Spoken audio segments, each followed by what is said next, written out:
I would say that, some costs, the cost of supplies, the cost of goods has appreciated tremendously. And I think that a lot of borrowers are underappreciating and underestimating that.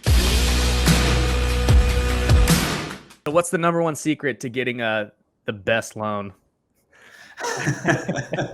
I got to tell you, the number one secret is a good deal, right? A lot of our borrowers today, especially the new, inexperienced first-time investors, they are really analyzing the deals incorrectly. I think they're looking at it from a perspective of, what's listed on the market today, what are the asking prices versus what is actually sold or has been sold. I think that's very important.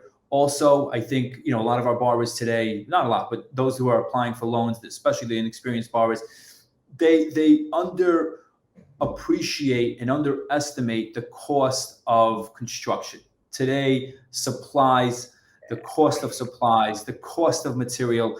I got to tell you, we have a project of our own right now where I expected, a scope of work and a construction budget of about 100,000, hypothetically speaking, and I'm literally at about 220,000. So I would say that, some costs, the cost of supplies, the cost of goods has appreciated tremendously. And I think that a lot of borrowers are underappreciating and underestimating that. So I think just being realistic with your numbers, I think knowing what's a good deal from a bad deal, I think is really key from a lender's perspective and, of course, an investor's perspective, because that, as a lender, would make us feel comfortable knowing that there's meat on the bone and that the borrower knows what he's doing from a perspective of investing, makes us feel a lot more comfortable. Yeah, absolutely. So how are you guys, how are you currently changing with the landscape that's, I don't even know, liquid water right now at this point, right? Like there's nothing here in Washington or, feds are raising rates. How are you guys changing and adapting to that? Yeah. So look, a lot of what we used to do, and I would say about 4 months ago, a lot of what we used to do was the 30-year rental loans, right? So our borrowers, they were buying properties, they were using us for the bridge, and we were bridging their acquisition and their construction. They would reposition the property, rehab it, rent it out, and then ultimately come back to us for a 30-year loan. That was a very, very common theme.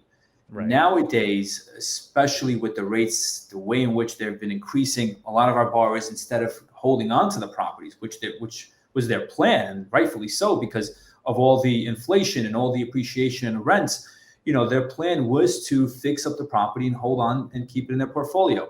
But with the rates increasing at the pace and at the rate that it has been increasing, a lot of our borrowers today have been repositioning, and instead of holding on the property into their portfolio, they're flipping it.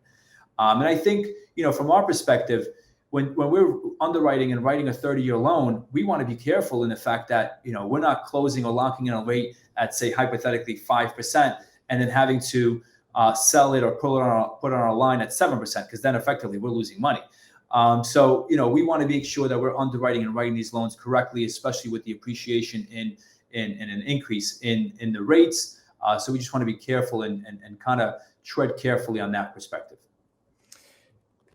Yeah. Okay. So basically, no more doing the Burr method right now. You're not letting them cash out, refinance at, pulling 40 or 50 in liquidity out of the house and hitting your DTIs too high, or debt to equity is too high, and just keeping that loan to value real streamlined and kind of encouraging them to liquidate assets instead of holding them.